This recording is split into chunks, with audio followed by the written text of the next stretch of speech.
Erik Davis. How you doing? Jason, how's it going, man? Dude, it's so good. I'm so thrilled to have you here. As you know, I'm a longtime fan and just appreciate your mind and the rigorous, dazzling way in which you approach the great mysteries of consciousness. And I just often turn to your writing when I want to find the language to articulate something ineffable. Wonderful. I like to. That's the space I like to inhabit. You know, you are one of the virtuosos of the articulation of the ineffable, and you know, so many of the stuff you've written about altered states of consciousness. You know, these are spaces that are characterized by their ineffability. I mean, people say they have mystical experiences, and one of the hallmarks of mystical experience is that it is fundamentally ineffable or paradoxical, and it just can't be languaged. You had to be there.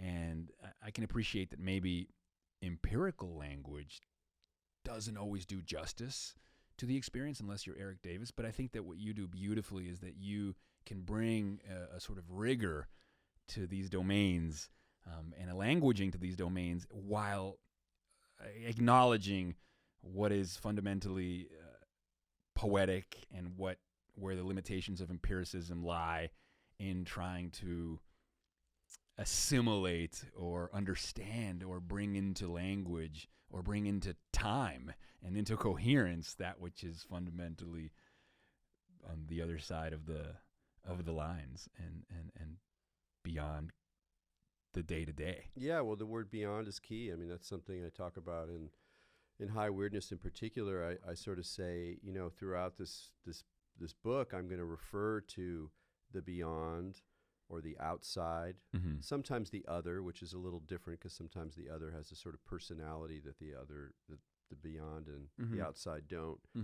But I explicitly say I'm going to leave these things sort of undefined because they're more like gestures or they're more like attitudes, acknowledgments, you know, even a little bit of a bow towards these zones, and just proceed as if we all recognize that there are things that are outside our understanding, outside our language, and that we can get close to them or engage them, encounter them. That's a term I like a lot, encounter, because it doesn't mean you understand them. It doesn't mean you've grasped them, but there's still some point of contact. And whether you can entirely language that or not, it doesn't almost matter to me. It's more about proceeding with a certain humility that however carefully you use empirical language or however evocatively use poetic language, that neither of them are really going to totally cut the mustard. And that's just the condition we're in, a condition ultimately I celebrate. And I think a lot of people that's you know, they resist that. They don't want to. So you think everything is an approximation or an attempt at representing, an attempt at cohering and bringing into language, but you're saying even empirical accounts of the world can never be fully 100% representational of what they describe. Sure, absolutely. No, the representation falls apart in a larger encounter with something that's ultimately a mystery. You know, and that's one thing I've been thinking about recently. You know, I don't know. I've always distrust the idea you can kind of divide people into two camps, but I do think you can divide certainly intellectuals into camps, and one of them, one camp is the one that really believes that is so invested in articulation and analysis and understanding and the development of knowledge and if they're scientists, you know, in creating shared bodies of knowledge that move farther and farther into the unknown and bring it into the known. They're so invested in that they don't even really believe in that we should talk about something like the great mystery of things. That's sort of like a gross, it's almost repulsive. Like the whole point is it's not a mystery if you understand it. There are things we don't know, but that we'll know them eventually. And then I think there's a lot of us, probably people who are more interested in poetry and spirituality and music and aesthetics and things, where you're like, no, there's a big mystery at the heart of this whole thing. Like, why is it here in the first place? You know, what is consciousness? What's inspiring me? And while I'm really interested in analysis and knowledge and different forms of attempting to understand the situation, I very much remain sort of in awe of the unfolding mystery, and I believe it's endless. Yeah. And since it's endless, we might as well begin developing a relationship with that, with the endless, with the outside, with the beyond, and let that come in. But grappling with the so-called unknowable causes a lot of existential disquiet, particularly in the Western rationalist mindset. You explored this brilliantly in your book, TechGnosis, when I first discovered you. Myth, Magic, and Mysticism in the Age of Information. You know, on the one hand, it's a book about technology and technology's capacity to help us overcome problems and creating scientific instruments that can help us know the world and wire the world and cognitize the world with artificial intelligence and all of these dazzling Silicon Valley technologies on the one hand. And then you also illustrate how underneath this hyper-rational engineering, mathematical understanding of the world are the mystery still is hidden underneath, you know, the yearning for transcendence, the yearning for immortality, the yearning for telepathy and omniscience, and all of these things are, there they are, you know, they're maybe like on the shadow side, but there they are nonetheless. And so you think this is a fundamentally human thing, that it's just going to follow us no matter how successful the Western rationalist materialist understanding or account of things is, that the human mystery is going to follow everywhere?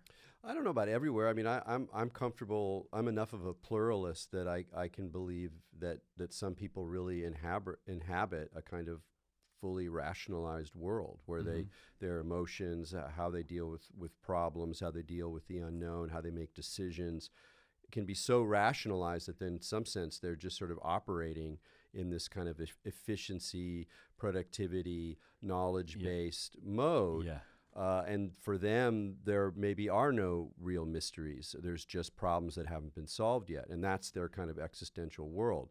I think that is, you know, a very unusual way to be compared to the way most human beings are, where we still are in these mysteries and ambiguities, these patterns of desire and imagination where, you know, our dreams can still knock us on our ass, and we wake up the next day and we're like, wow, you know, like I'm different now because I dreamt that I encountered this god, or I was flying, or the beavers were talking to me, or whatever the sort of imaginal experience is.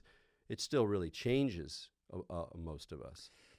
One of the things that I struggle with is grappling with what feels like different types of truth.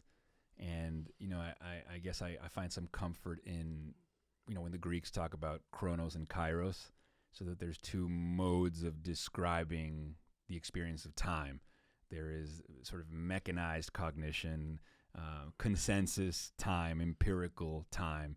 And I use the example of like a movie. So a movie theater might be in Chronos empirically 2 hours and 20 minutes running time from the outside. But Kairos, which is the realm of the timeless, consciousness that exists outside of time, dream consciousness, liminal consciousness, that you can be watching a movie and from the inside have an experience that is completely timeless, completely transformative, and fundamentally occurs way beyond 2 hours and 20 minutes of external running time. Or this notion that mythology is false from the outside or true from the inside, or that art is the lie, but the lie that reveals the truth, or that sometimes fiction is more truthful than reality. You know, Jordan Peterson has become very famous for grappling with some of these questions around religious truth or archetypal truth. You know, Carl Jung also was interested in archetypes and these realms. And so people are saying, yeah, but what do you mean? Like, how can something be archetypally true? Like, is it true or is it not true? Is a myth true? I'm like, well, it's true, but did it happen? Well, not necessarily. You know, where do you stand on those two sides? Those are great questions. I actually want to go back to the time example. Yeah. Because you use the word mode. You talk about there's different modes of time, and I like that kind of thinking. I like modal thinking. One of the authors that I really draw a lot from for high weirdness, and it was also who also plays an important role in TechGnosis is this French sociologist of science and philosopher Bruno Latour. And he wrote a very interesting book called The Modes of Existence, on the modes of existence. And his argument is that things exist in different modes. We are in a multiplicity of modes of reality. And so, an obvious example is, or an example that he uses that's important for my book is like Sherlock Holmes has a certain quality of agreed upon reality, a certain kind of consistency, has a certain kind or mode of existence. And what he calls is that this is the mode of fictions. So within the mode of fictions, Sherlock Holmes, you gotta give him some ontological weight, right? Yeah. Now, from another perspective, in perspective of a different mode, that's not really adequate. And Latour doesn't pretend like he has all the modes wired. In fact, what he sort of encourages us is to recognize that the world is a multiplicity of modes of existence. And so, to go back to your example, yes, the movie theater is an objective space, and if someone has a measurement device, we're going to get 2 hours and 20 minutes, and then that's part of an economy of like how then when you book the next one, blah blah blah. If you buy the ticket, it starts at a certain time, it ends at a certain time. All that, and there is this sort of evocative mode of fiction that allows within it different kinds of experience and different modes of time, let's say, to coexist. And when you just go, if it's the case that reality is multiple, fundamentally multiple, then a lot of these problems kind of disappear because you're like, yes, and yes, and yes, and. But what comes to mind then is we avoid problems as long as we can draw lines between the modes, just like we have a separation between church and state. That would be the separation between the empirical and the poetic, or the literal and the mythic, because state would be the movie is 2 hours and 20 minutes running time. It's rated R. You go to this movie theater at this time. You don't turn your phone on during it. Those are the rules of the state. Church would be, that movie is the truth of how I want to live my life, and now everybody should follow me. No. That movie told you the truth about how you should live your life. And as long as you're not hurting anybody else and not imposing that truth on anybody else, we're fine. And you can take this out of the example of the movie theater and bring it to everything, You could bring it to the psychedelic renaissance, objectively, material molecules that we ingest that in fMRI scans, which is an instrument we use to look inside the brain, it looks like a part of the brain that we think controls the autobiographical sense of self gets kind of dissipated, and that by shutting that down, different parts of the brain talk to each other, and it seems to do according to the neuroscientist, the guy from Robin Carhart Harris, it's an effect akin to shaking the snow globe from obsessive looping patterns that don't serve you anymore, that are so often characterized in issues with depression and anxiety and OCD and all this stuff. And so that's an objective state account of why psychedelics might work.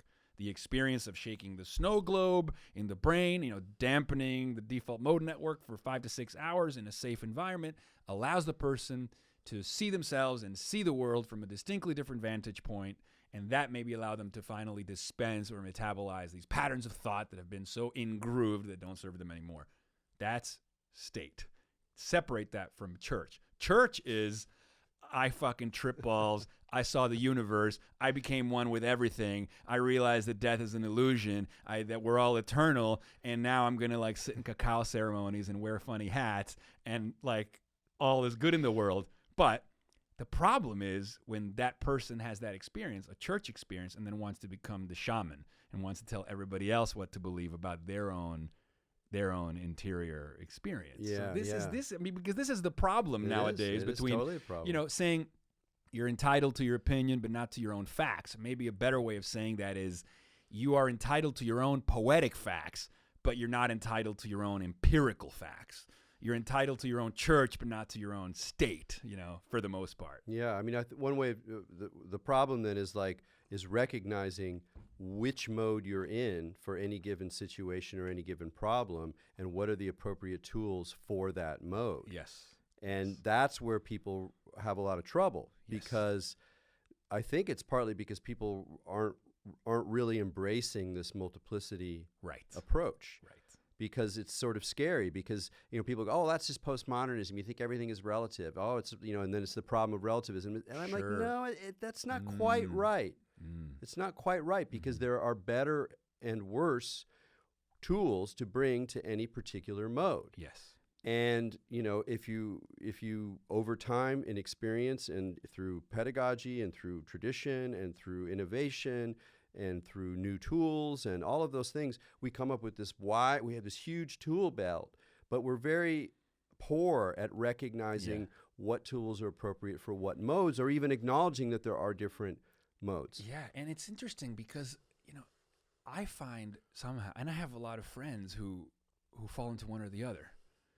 They're the ones that are just allergic to anything church-like or spiritually language-like, that mode, and they're like fully Western empirical. And then I have others that are like, how can I live without the spiritual dimension of life? And science is arrogant, and science is scientism, and so on and so forth.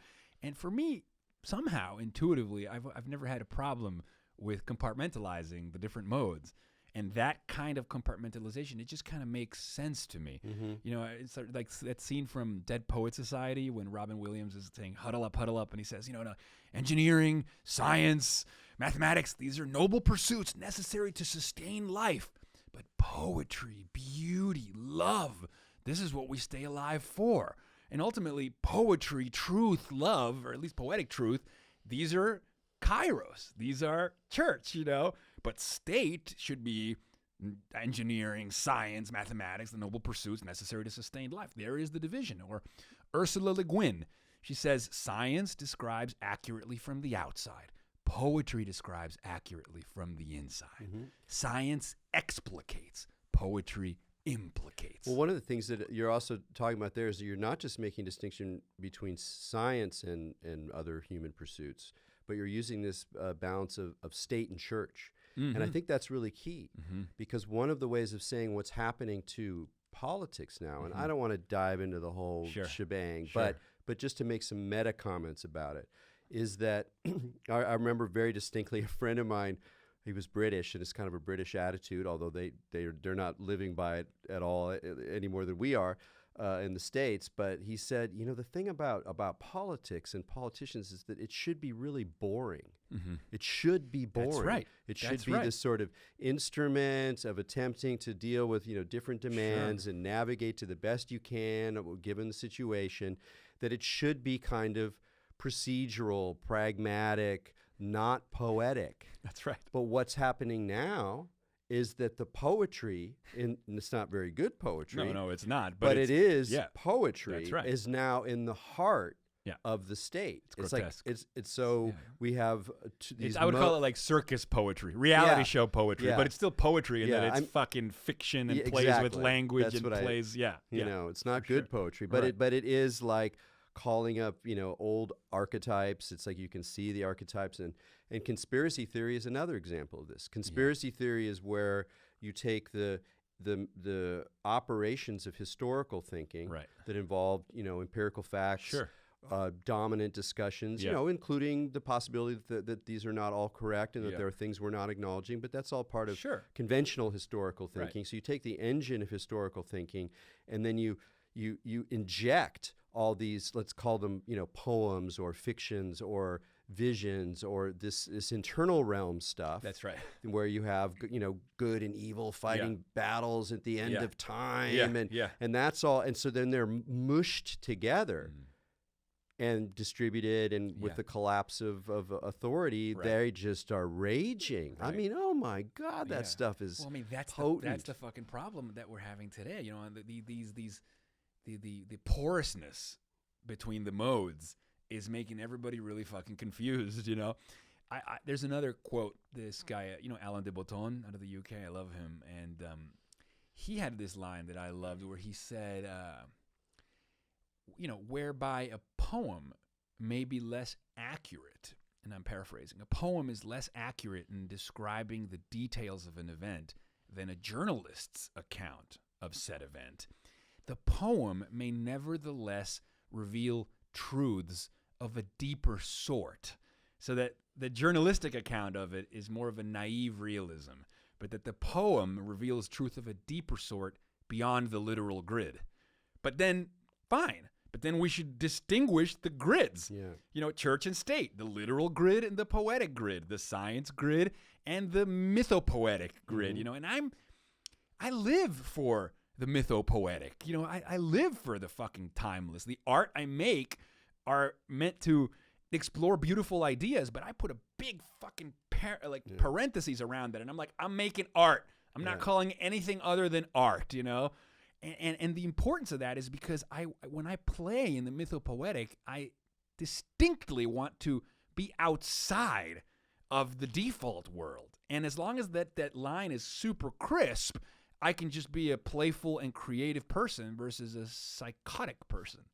Exactly. Right? Yeah. No, it's true. It's really respecting the difference between the modes. And that was something that was always, like you, it was just my temperament. Like my father's a scientist. I thought I was going to study science. I studied a lot of mathematics. A lot of my good friends are technical people or hardcore materialist people. Yeah. They're not. I don't hang. I mean, I know people who are spiritual practitioners. I know some religious people, but a lot of my friends are from that science zone. But I was always very, not even just comfortable, but drawn towards appreciating these different modes and for seeing how they relate, but also how there's a distinction between them, and to see that we're always negotiating, individually and culturally between these the mythopoetic and the scientific. That's right. And I think, but again, I think you're right. One of the things that's happening now is just that though it's so porous that it's like all the phantasms are now loosed in the consensus reality that had been more generated through these empirical historical processes. Right. And in a way, that's what I was talking about in TechGnosis. Is you have these rational technologies, you build these systems based on them. You think you're kind of chasing away religion as you install these new systems, because after all, the telegraph works better than the mystical invocation. Yeah. So now everyone's going to go, well, I guess the guys who are making the telegraph kind of have they're the ones who get to say what reality is.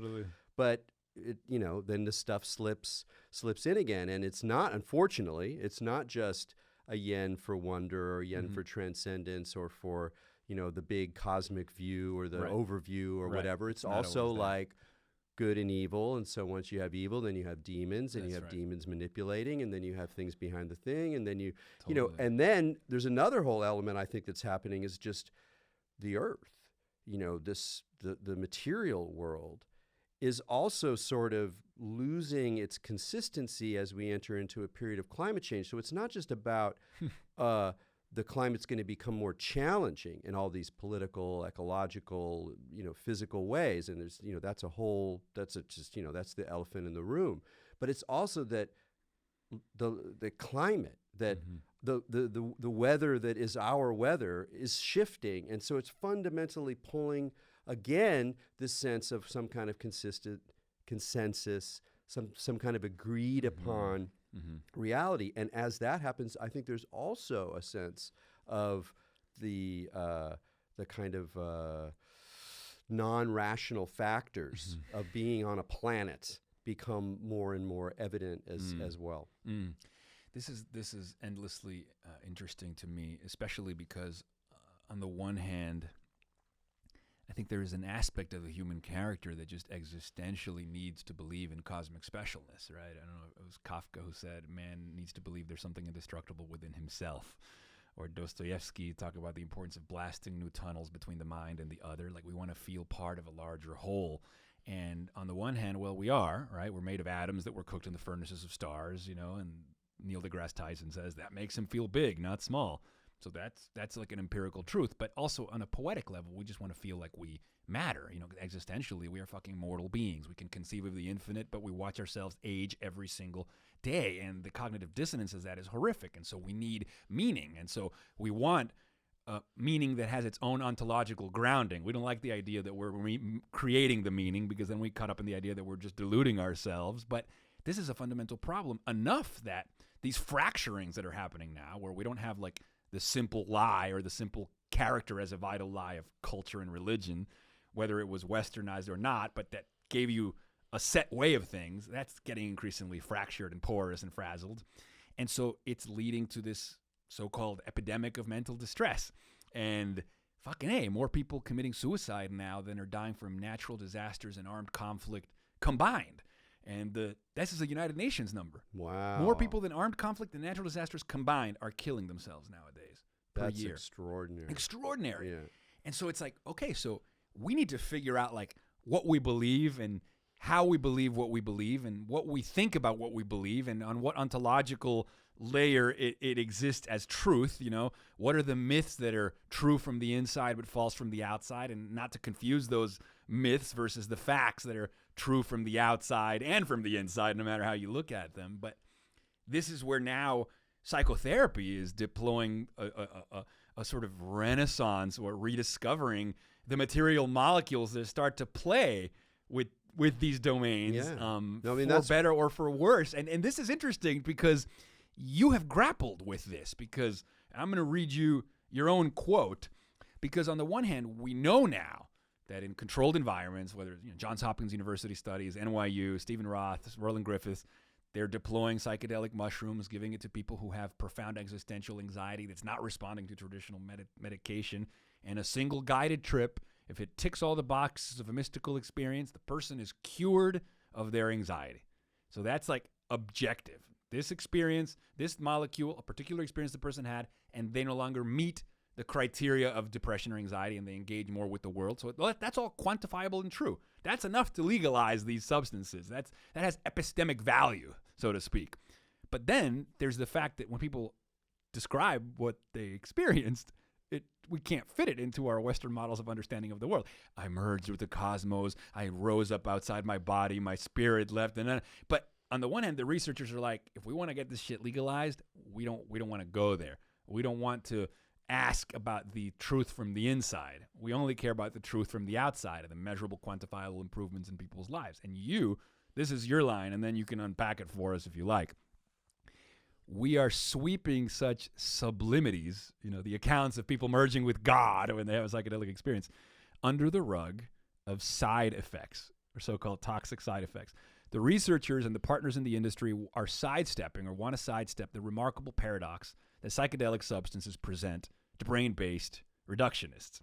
Psychedelics are material molecules that frequently occasion experiences that look and feel, for all the world, like the sort of mystical or religious raptures whose unfolding cognitive content calls into question the strict materialism.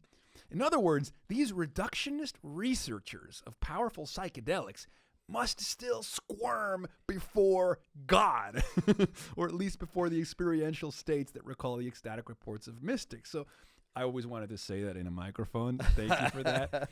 But that idea, right, that here these scientists, buttoned up, wearing a suit, have to convince the FDA that these molecules, you give it to a person in a controlled environment with therapy, and then we can quantifiably measure that these people are better and no longer meet the criteria for PTSD or depression or whatever.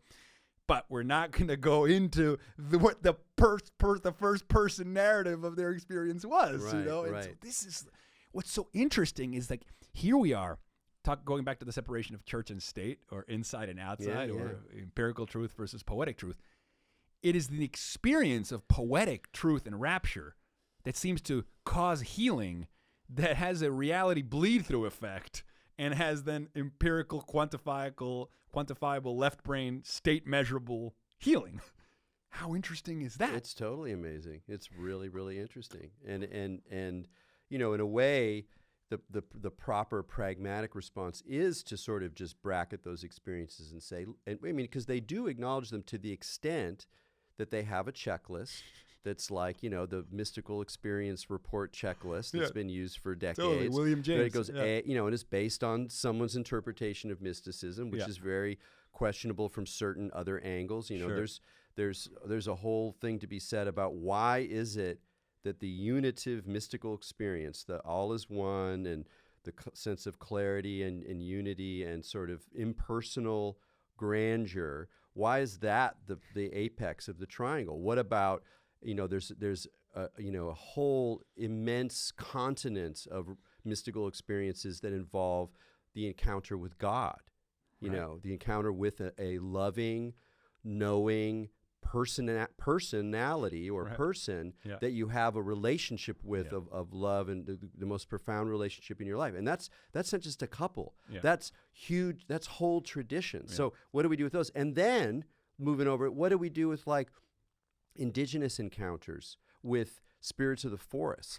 And who aren't that. They're not the great God on the top of the mountaintop, and they're not impersonal unity. They're like I-thou relationships with kind of trickster characters who may have something to tell you, and they you know, it's a whole other domain now. Like Pan's Labyrinth. Yeah, are we going to exactly? Are we going to say, well, that's low on the triangle, and the ones who think it's God, they just haven't quite seen what we've seen. And that's the thing, is if you look at this the measure, the mystical measure that Johns Hopkins uses to tick off the box, so someone can come in and go, how was their mushroom experience? It was all right. They didn't get ineffable. They didn't get noetic.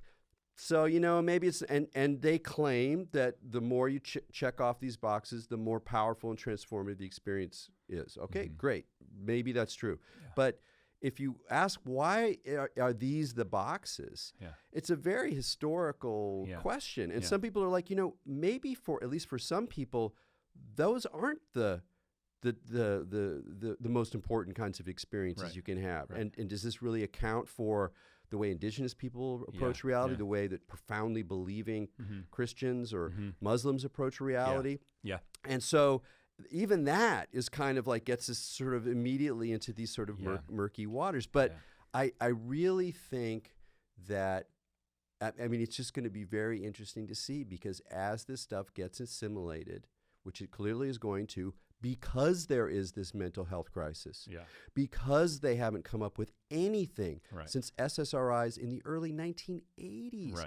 Okay, and those they barely would even pass placebo. They might not even pass a placebo test today, the way they barely did back then. So we don't have much, and there's a crisis, as you're saying. I mean, it's no joke. So anything is good.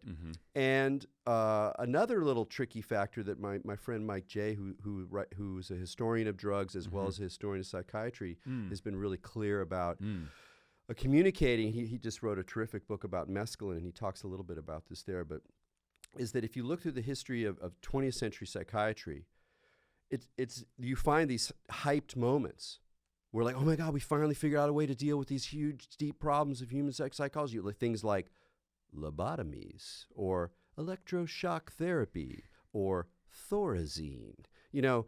And it's not just, this is the tricky part, it's not just that, well, there was a lot of hype around those things, and then we realized down the line that actually they only do so much good, although electroshock's coming back.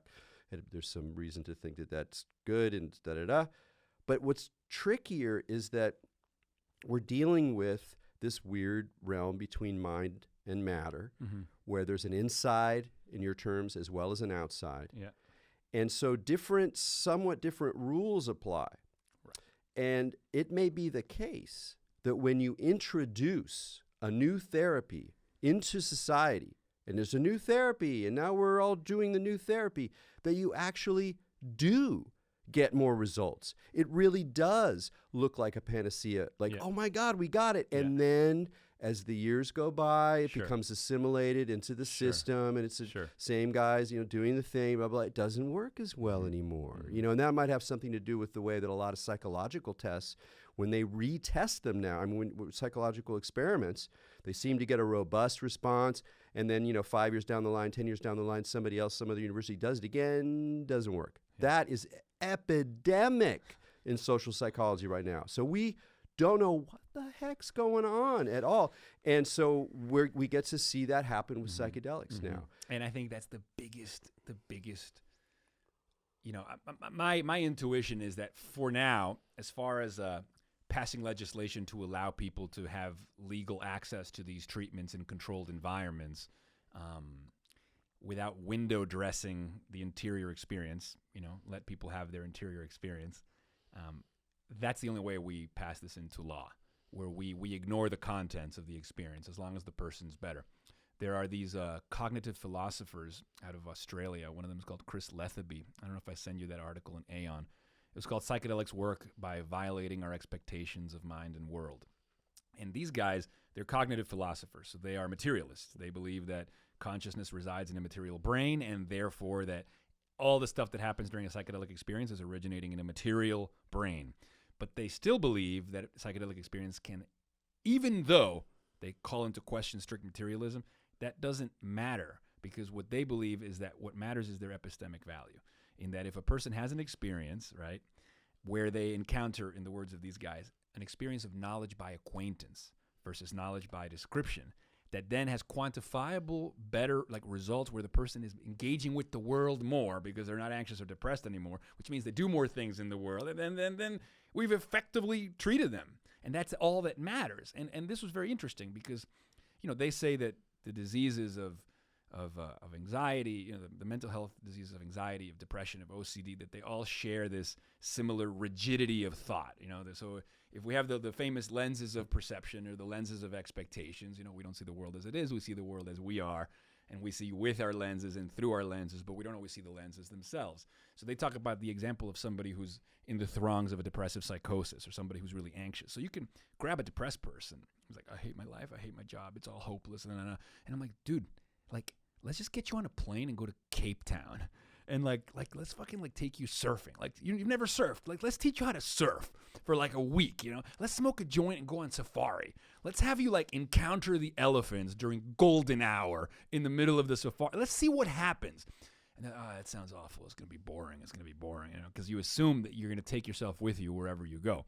Because knowledge by description can't reach somebody who is so blindsided by their filters of perception at this moment. But that psychedelics can engender an experience of knowledge by acquaintance. Acquaintance is the felt experience, the poetic experience where, your modes of perception are obliterated in McKenna's quaking, annihilating glory. It's you can't rationalize away in the moment the profundity or the intensity of these psychedelic experiences. And so that's knowledge by acquaintance. It's akin to lifting the depressed person and placing them somewhere else. So by actually viscerally experiencing another place from which to plant their feet, it seems to make you aware of your own lenses. That's the line they use. That psychedelics have this magical capacity of taking the lenses that you see through and with and making you actually see the lenses. And that the moment of true catharsis and integration is, once you've seen the lenses, you can go, whoosh, get rid of them. They don't serve me anymore. And then create new interpretive frameworks.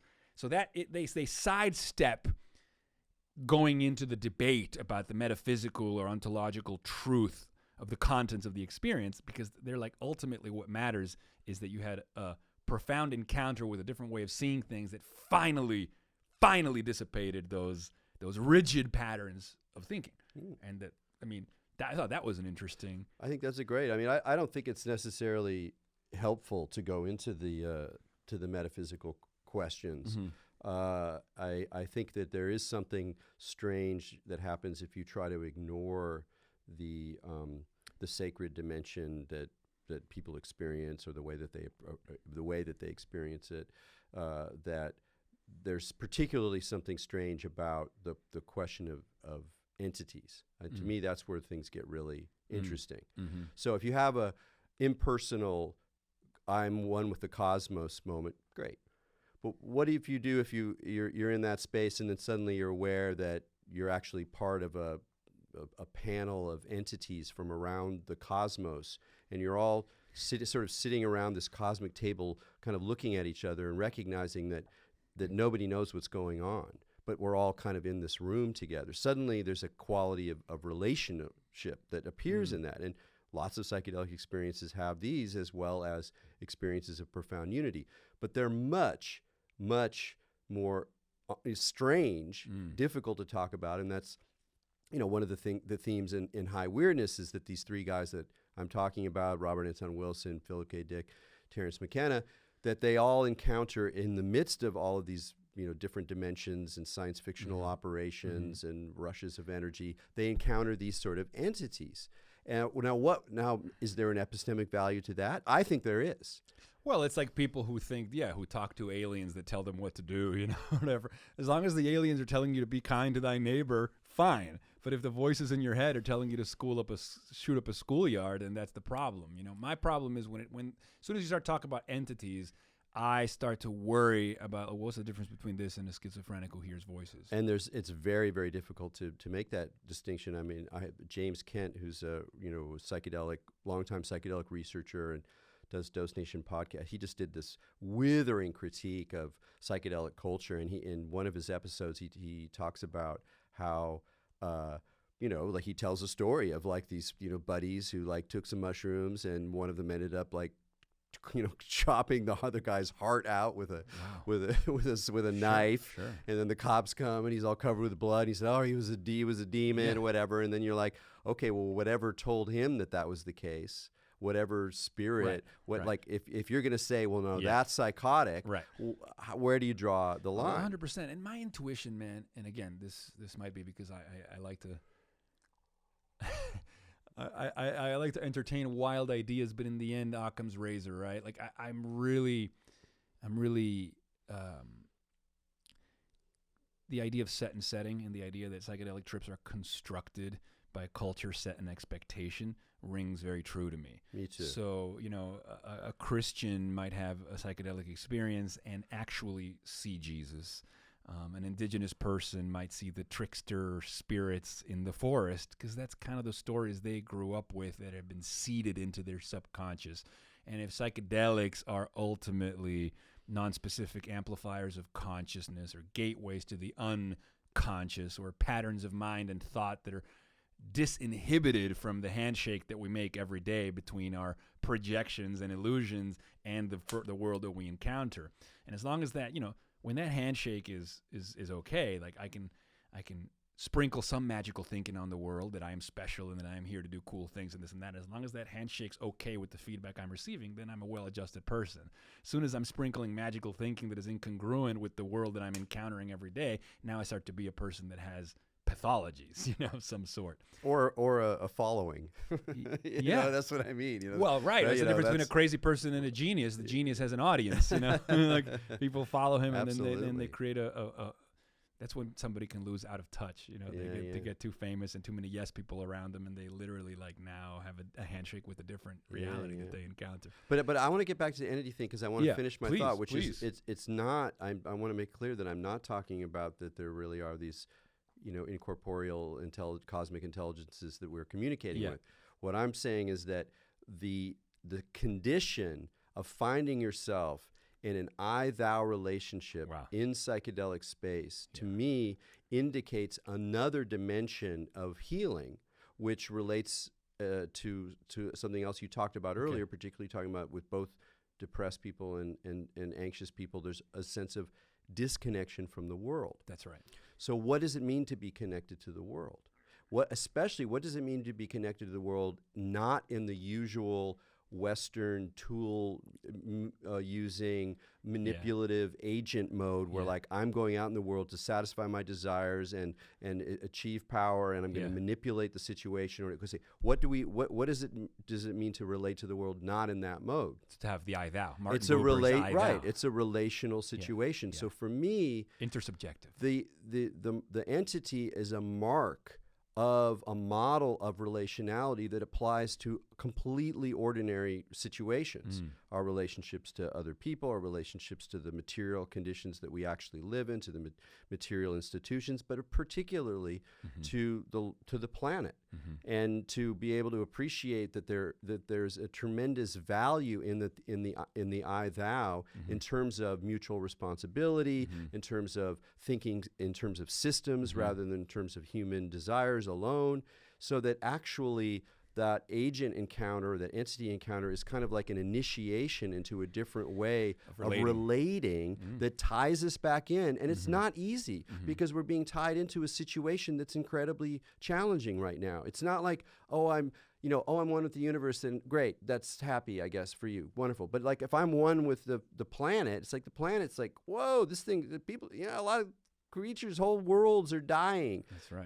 There's plastic everywhere, the whole thing. So it's not, there's something sobering about it too. And I think that what's happening is that the stories, the fantasies, the phantasms are so appealing and they're so much more easy to deal with than handling the complexities of reality that people get sucked into them. But that still that I-thou relationship is a really key doorway towards the kind of relationality that both allows us to feel connected to the world, but also allows us to feel responsible for the world and to recognize that we are profoundly embedded. We're not just solo Western tool-using agents who are using technology to get ahead. You know, and that's such a dominant mode of experience in our reality now. So even the crazy stuff, I think, points towards things that are profound. Yeah.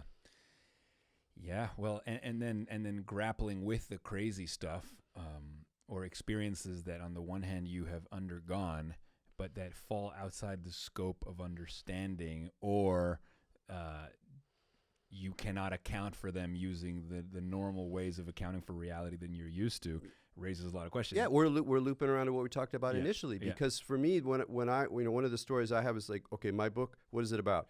Basically that psychedelics may be healing, they may be even sacred or profound, but they're also really fucking weird. And what does that mean? It means we don't know what's going on. You're in a place that it's uncomfortable, it's strange, it's a little bit ominous. It seems kind of, it's not just you, it's like there's something about the thing itself that you don't really get.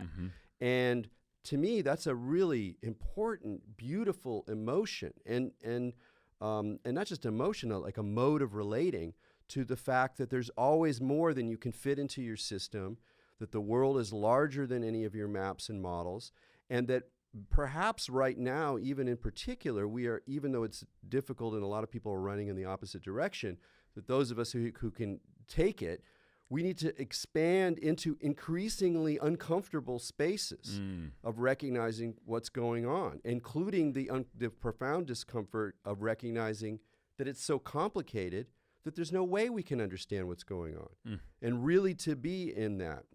And I'm increasingly think that one of the great gifts of psychedelics, particularly bigger experiences, is that sometimes you're totally confused, and you learn that actually you can move through that, you can maneuver in total confusion, but that it's actually really helpful to become intimate with total confusion. You can't make decisions from there, but you also can't make decisions adequately if you believe that your story that you're holding on to master the fears of total confusion is the only way, because that's what we're seeing now. Everyone's retreating from the complexity, just the sheer complexity of our moment into these stories because it's too terrifying. So, but it is too terrifying. Well, but then grab the terror. then part of psychedelics is it's a terror show. Yeah, and you get some dark stuff in there. They dissolve perhaps the necessary ontological ground. We need some mode, some place from which to operate from. Otherwise, we can't fetch water or chop wood. I mean, it's really hard. One thing is to say you're living with the mystery when you're just using a word, or you're just saying, I don't know. Something else is encountering the incoherent complexity of the mystery and feel that incoherence viscerally, and then feel like, wow, I'm drowning in a sea of confusion, and that's pretty fucking scary. I'm reminded a lot of, you ever see the movie Contact? Oh, yeah. Jodie Foster, yeah, based on the Carl Sagan book. So I love the end of that film very much, because I watched that film and I think it's a wonderful meditation between science and religion. You know, Jodie Foster plays Ellie Arroway. She's an astronomer. She's a materialist, but she's also a wonder junkie. So like Sagan, you know, she looks at the cosmos with a sacred awe, but she uses mathematics to understand it, you know. And then she's dating the Matthew McConaughey character, who's essentially a priest. And he's just like, I can't imagine the world without God, you know.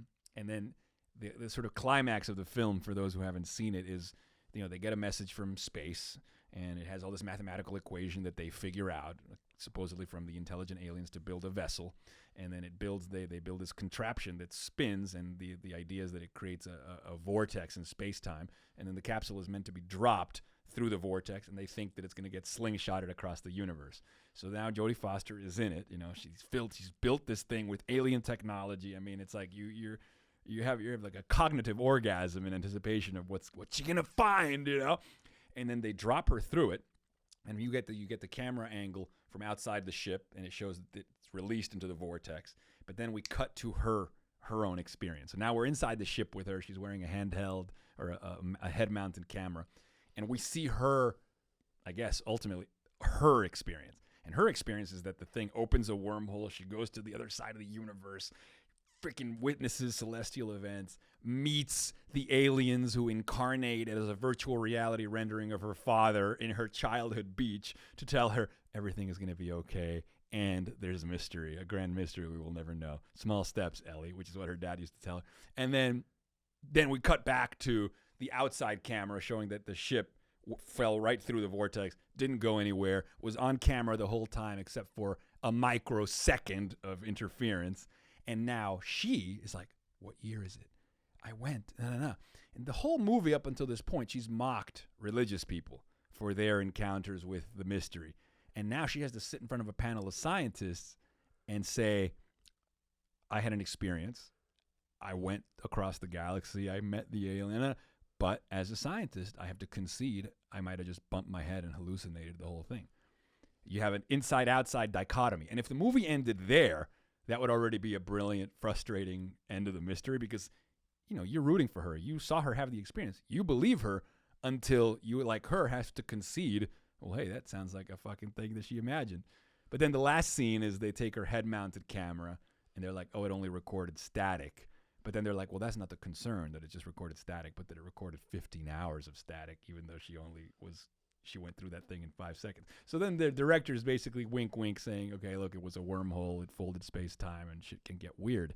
You know, relativity and the warping of space-time could be a way of, like, groping at physics to make sense of ineffable things. So psychedelics warp space-time, and you go into other dimensions and the whole thing. But I wonder, like, what you make of, like, an end of a film like that. Because could they both be true? Could it have been a space-time thing when the aliens are what exists in the other dimensions of consciousness? Or did you hallucinate the whole thing? Or is it a material thing? Is it a poetic truth? Is it a religious truth? Is it church? Is it state? Like, how do you grapple with that? Well, I mean, I'm comfortable with the idea that part of reality, that there are edges of reality, whatever, I'm going to leave it momentarily undefined, that are anomalous, that there are anomalies, that anomalies are part of reality. Now, that doesn't mean that the anomaly is pointing to necessarily a whole other order of existence. So if we look at the 15 hours on the camera as an anomaly, that shouldn't have been there. We just saw her go through there. That's an anomaly. What do we do with it? And my attitude is that even if you're able to kind of explain away certain anomalies eventually, they're just going to keep coming. So it's less about that certain anomalies are pointing towards a certain story. Oh, there's actually this other dimension that does this and that. That to me is a little bit of a wild goose chase. And that more to the point is that anywhere we look, if we're really paying attention, we're going to see some anomalies. Whether it's in fairy lore, whether it's in prophetic dreams, whether it's, you know, it's like these things are there. They're like sparkle, you know, scattered throughout. And I think that they are there to always remind us of the limitations of our given reality construct, that there's cracks in the construct, but that sort of letting the crack erode your total conviction in your worldview is probably more important than attempting to see through it to get to exactly the next order of the explanation. And that just tends to be the way that I react to those kinds of things. There's another interesting thing about Contact, if I remember it correctly, is that they're trying to build the machine in the States, but there's a crazy Christian who like blows himself up or whatever. And then we go to the east, and there's a shot of Jodie Foster in her hotel room, and in the back you see an Enso, which is the Zen Buddhist circle that sort of means emptiness or nothing. Oh, interesting. So even though McConaughey is, you know, clearly a Christian preacher guy, there's also a critique of like the God concept, and it's almost like you have to go through this kind of Buddhist notion of emptiness, no God, nothing holy, to get to the encounter.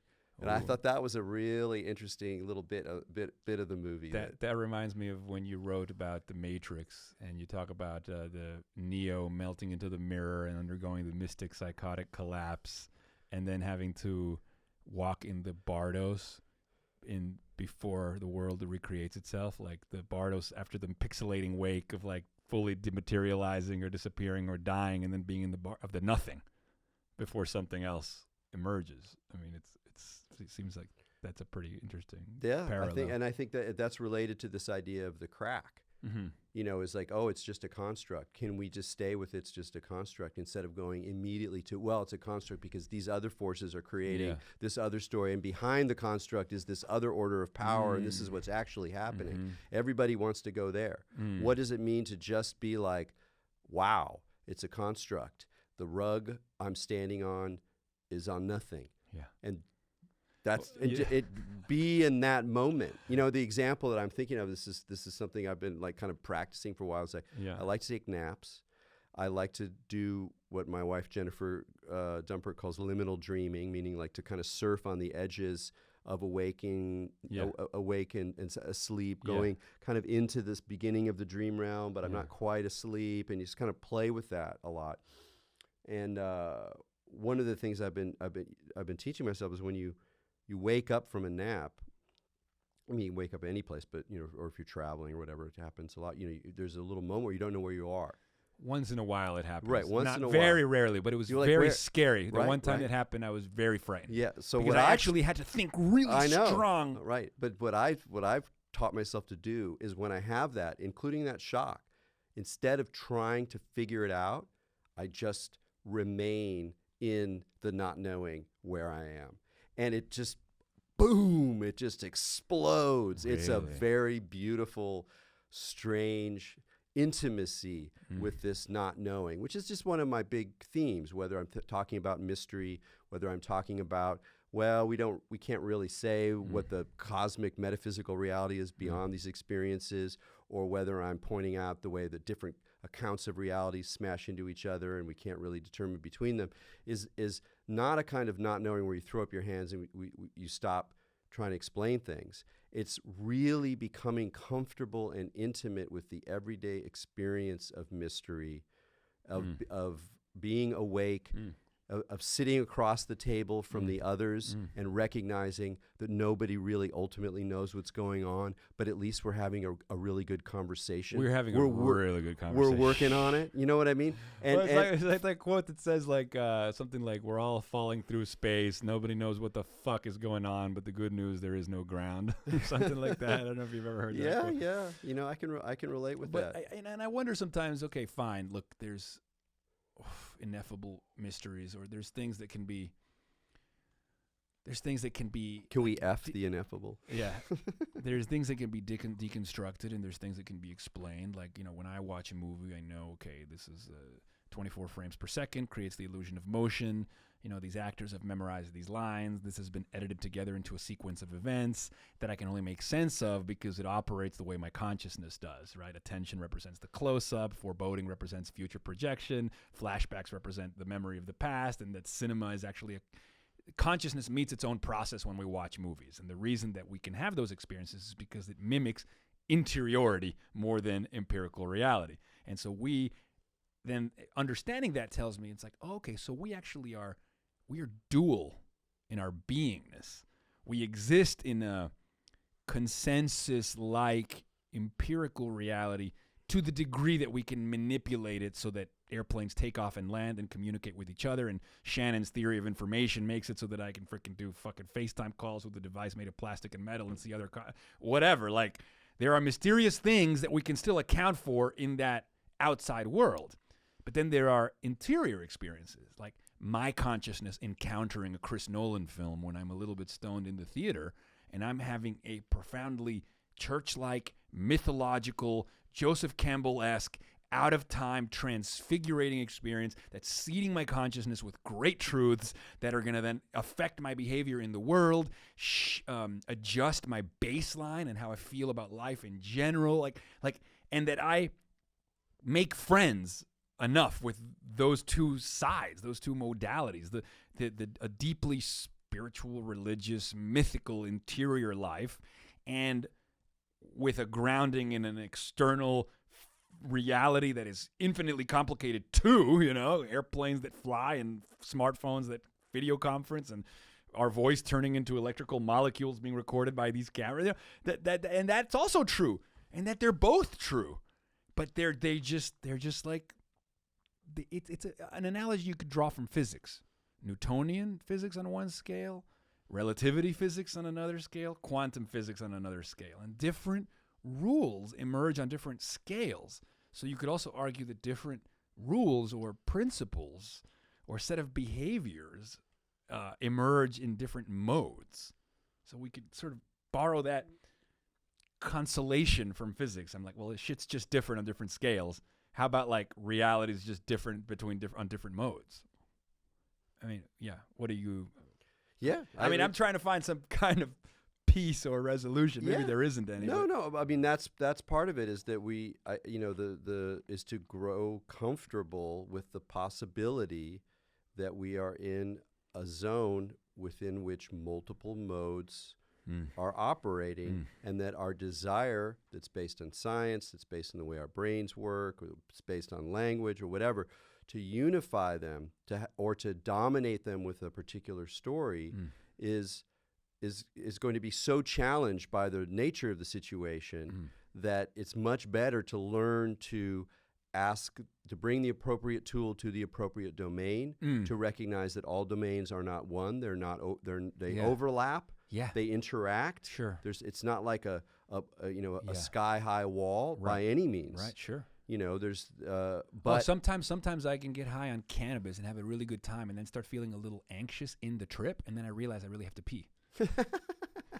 Yeah. And that would be an example of literally that happening. Like the domain of physical reality and me having a bladder that's full of urine that needs to go pee is spilling over into the trip, into the dream world. It's very similar to the movie Inception, plays with that metaphor. It does. Where it's like you can be dreaming, and if they pour water on you while you're dreaming, in the dream it starts to rain.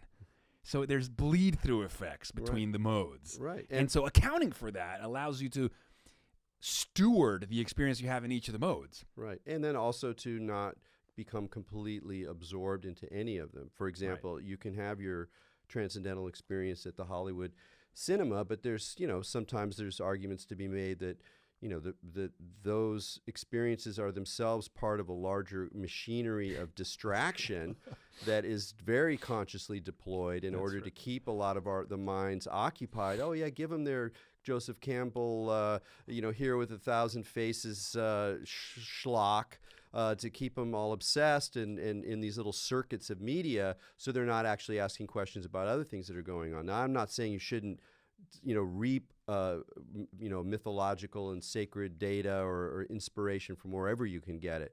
But there's also reasons to question the places that society has elected for church to happen, and to bring the state, or to ask state-like questions in that church, and on the other side, to go into the state thing and to go, okay, where's the sacred here? Where's the myth operating here? What are these myths in these other zones? So that's also part of the key, but it's not collapsing them into one. It's just recognizing that we're constantly negotiating the borderline between various modes, and to try to become someone who is comfortable with that. 100%. And we're going to wrap it up soon because I want to respect your time, but hearing everything, and from the beginning this conversation has been about modes, the inside and the outside, the poetic and the empirical, subjective truth, objective truth, consensus reality and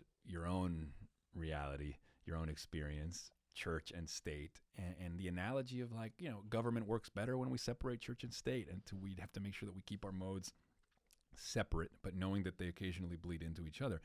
And I would go so far as to say that intuitively, I think that's been my way of resolving existential angst as much as possible for now.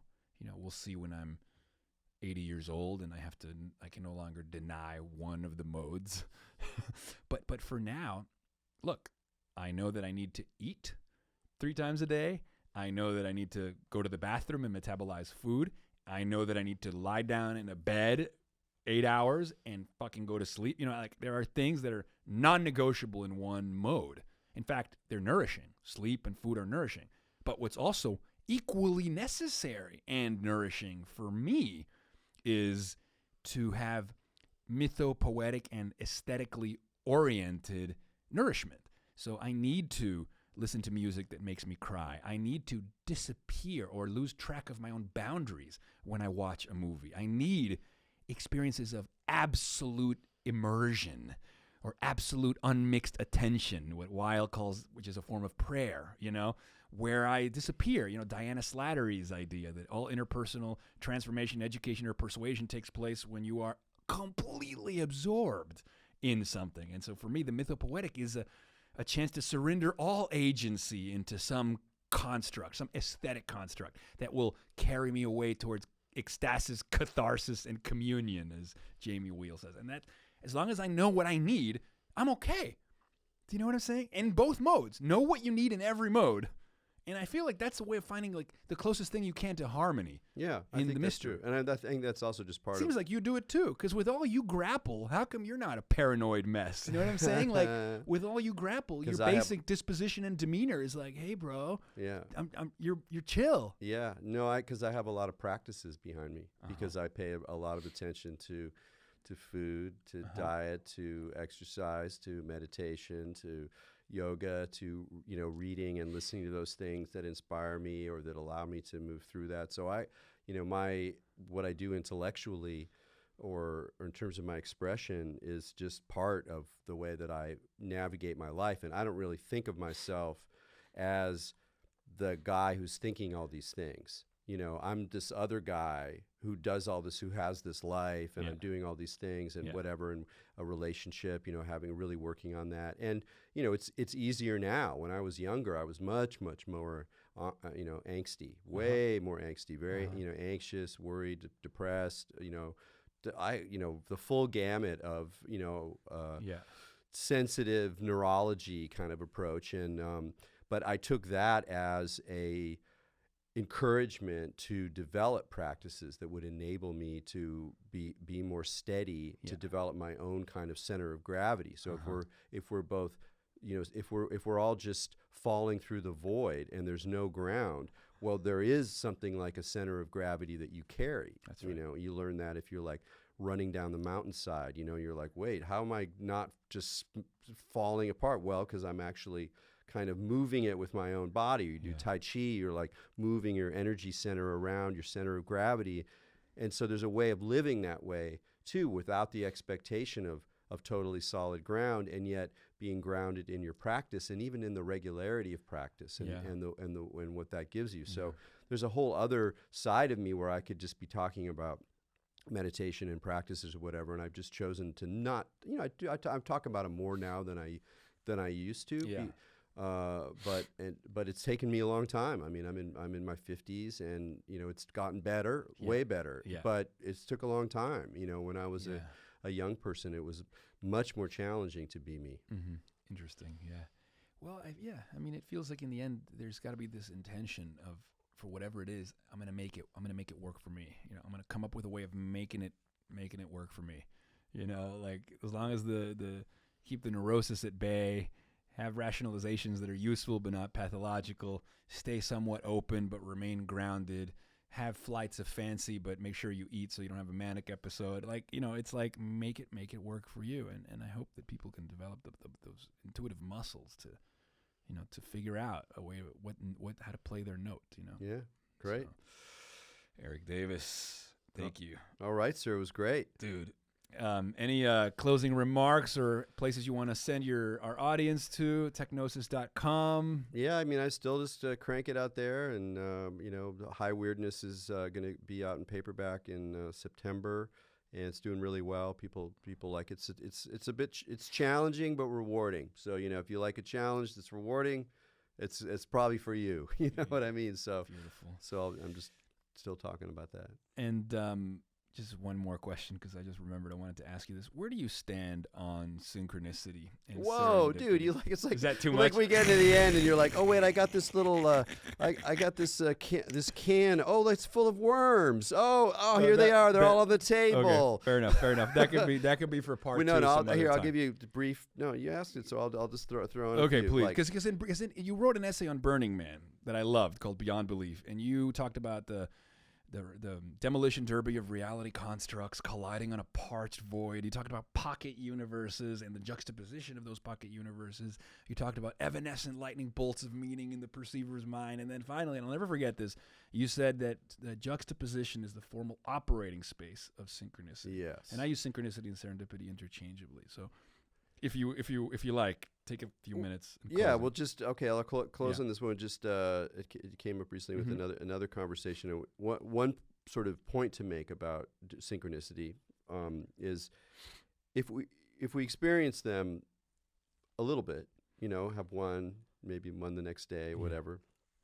It usually feels pretty good, even if they're slightly ominous. Yeah, it feels like there is some deeper mystery to things, or I'm on the right path, or the spirits are, we go into magical thinking. We're like, there's no place to avoid a little bit of magical thinking. For sure. And it's almost like psychedelic grace. The idea of Christian grace is that it's nothing that you do. Yeah. God gives it to you. You have no control over it. Yeah. It's kind of like that. You're sitting there, you're doing your life, and like, whoa, there's this remarkable set of this event of serendipity. But if you just have those same experiences more frequently, like way more frequently, you're psychotic. Yeah.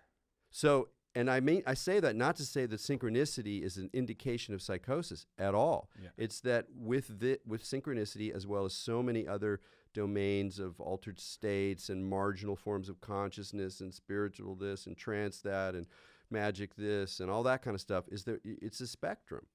Yeah. And in some ways it's a spectrum at the far end of which is psychosis or other forms of extreme mental distress. Right. But without investigating that spectrum, I think our lives are incredibly dry. Right. And also people don't have to worry about that spectrum being there, because a spectrum can have a range enough to almost be like a change in kind. Yeah. Like water turning into vapor. There's a spectrum, but then there's a temperature when water turns into vapor. So there's still the same material molecule, so to speak. So I would say that it's very similar in that spectrum. Like people shouldn't worry if they have the right amounts of synchronicity at regular time that they're psychotic. But certainly when somebody's doing way too many psychedelics and then they become convinced that they are Jesus Christ and then they end up in a psych ward, that's when connecting the dots, when seeing more patterns becomes patternicity. Isaiah Berlin, to understand is to perceive patterns, right? But seeing too many patterns everywhere when everything is meaningful, well, now you're psychotic. Right. That's it. So it's always walking a tightrope. It's always a balancing act. It's always a middle path. And then the other thing to say about synchronicities that I think is really important is to focus.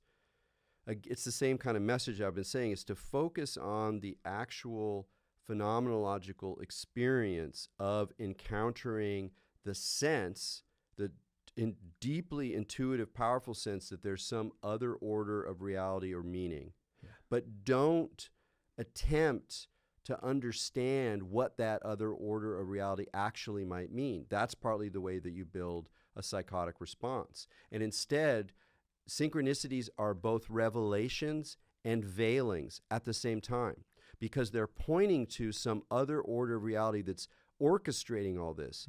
But you don't get to see that other order of reality. All you see is the orchestration.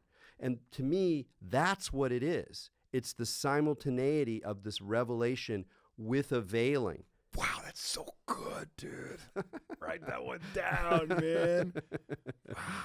But then put that in your pipe and smoke it. Do people have any agency over creating more conditions for synchronicity? Well, George Carlin talks about psycho-cybernetics, like priming your brain, thinking something, writing it down, reading what you've written, and then all of a sudden you see it everywhere. Yeah. And so you can prime your brain to heighten serendipity to get you to achieve your goals, because the brain is a pattern-seeking machine, goal-oriented behavior. So it's like, well, play with the program, play with the revelation and the veiling to suit your needs in the world, as long as those needs are additive to the community and to the planet, and to, you know, allow you to make a contribution. You know, if you have the right values, like that's kind of cool. Or go to Burning Man for those. I was going to say, you set up environments like Burning Man where there's a lot of material, a lot of room for random juxtaposition, a lot of room for resonance and overtones, where you pile on associations. Or, you know, there's the whole space is like a cannabis association machine where everything is connected with everything else. Totally.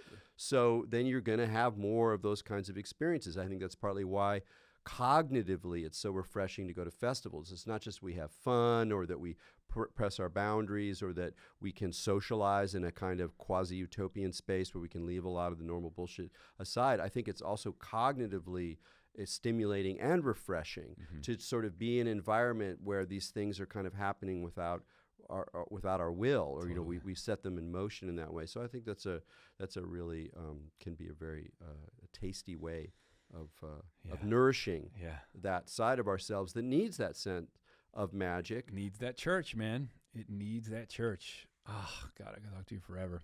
Do you mind if I just share one more anecdote? It's about cannabis. And, you know, Michael Pollan, in the beginning of his book, How to Change Your Mind, says that one of the nice things about cannabis as a tool, and I would say a tool for an entry point for the more church-like mythopoetic realms, is that it, he says, and his beauty and travel can do this too, is that it knocks all signals forwards and backwards.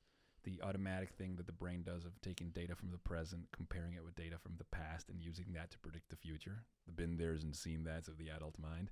And that cannabis, through its short-term memory disruption and breaking the flow of time into discrete present moments, knocks all signals forwards and backwards, dropping you into the flow of the present, a present that is literally wonder-full, because wonder is the byproduct of that unencumbered sense of first sight, to which the adult brain has typically closed itself. And the unencumbered sense of first sight you can only have if your brain can't recall exactly what this is like or what it is going to be.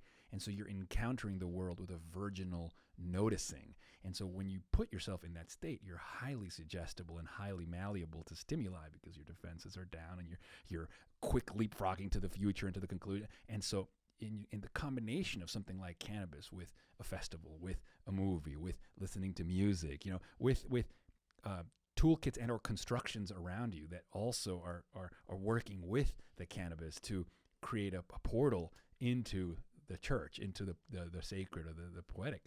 I just think it's a great tool for it. And now that it's legal, it's just like, as long as people can keep those lines and modes divided, what a great little lubricant to facilitate entry. Yeah, I've been really interested in exploring the overlap between cannabis and meditation. Small doses of cannabis, just a little bit to sort of allow that zone in, and what it supports and what it doesn't support from like a more serious, straight meditation kind of perspective. Yeah.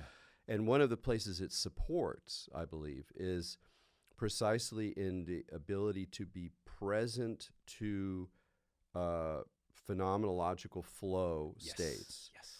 And for me, you know, I know that if I get stoned and go see a crappy science fiction movie, I'm going to have all sorts of marvelous experiences. Yes. And like even that whole thing about Contact earlier with the Christian and so like I was stoned, so I was like, oh man, see, it's like it's the Zen versus you know, like, but it's you know, it's in the movie, but it's sort of not, you know, whatever. It's an associational thing. Probably the director might not have thought about it at all. Doesn't matter. But I find much more satisfying and more church-like is really just the ability to be in the present flow of a moment with just ordinary sensation. I mean, I'm very Zen that way. So I recall in particular one time where I was listening. I was at the beach down near Santa Barbara, and it was night, and we were stoned, and my friends were off doing something else, and I just sat there and I listened to the waves crashing, and I was particularly noting the way that, you know, as the waves crash, it really defines the sort of space of sound, because it's over here in the left part of the field, and then it traces a line over here to the right, and then it just does it again. And I became aware that by being in the space of sound and then allowing this event to take place through the space, it was almost like I was surfing it, because I was actually kind of riding, my attention was riding the line of this marvelous, rich sound of all these overtones and qualities. And I was absolutely absorbed. There was no thought of anything else. I'm not hungry. I don't need a beer. I'm not, what am I going to do tomorrow? And, and so my experience, cannabis can really support those things for a certain period of time. Correct. And then there's ways in which it distorts and kind of lacks clarity, so that you can't kind of always I can't get back, and now I'm back, and now I have the munchies, and it's like, of course. It doesn't give you the whole thing, but it gives you these moments or these passages that are worth the price of admission for sure. I built my whole life around those passages. Those are there for me. That's the mythical, but very stewarded. Yeah. Because I, just like music is a structured envelope of sound, I'm innately a director. Like, so innately, as soon as I became aware that this is a tool that makes me more suggestible, it also means that I can steward really well thought of, structured input signals when I'm in those suggestible states, because then I can bypass my brain's been there's and seen that's, and I can hurl myself into delightful mind-body states of hyperpresence, which normally is very hard for me. Yeah. And so that's really nice, because it's like, once I'm there, I know how to get there. I know how to pick the place, how to pick the right people, how to do all the things that, when you remember, like, your creative and linguistic choices shape your experience. And that's the first thing you notice when you're in an altered state. You're like, oh, I love how this song makes me feel. Oh, man, I really love the company of this person. Oh, man, this landscape is so inspiring, isn't it? I'm like, oh, that also means that I have agency by picking this person and picking this song and picking this environment. Like, oh, I can construct these types of flows in the present very intentionally. And that's nice, because it's like I've made my own church with my own rituals. There you go. Yeah. Anyway. Thanks, brother. All right, man. Appreciate you, man. Thank you. Treat. What a treat.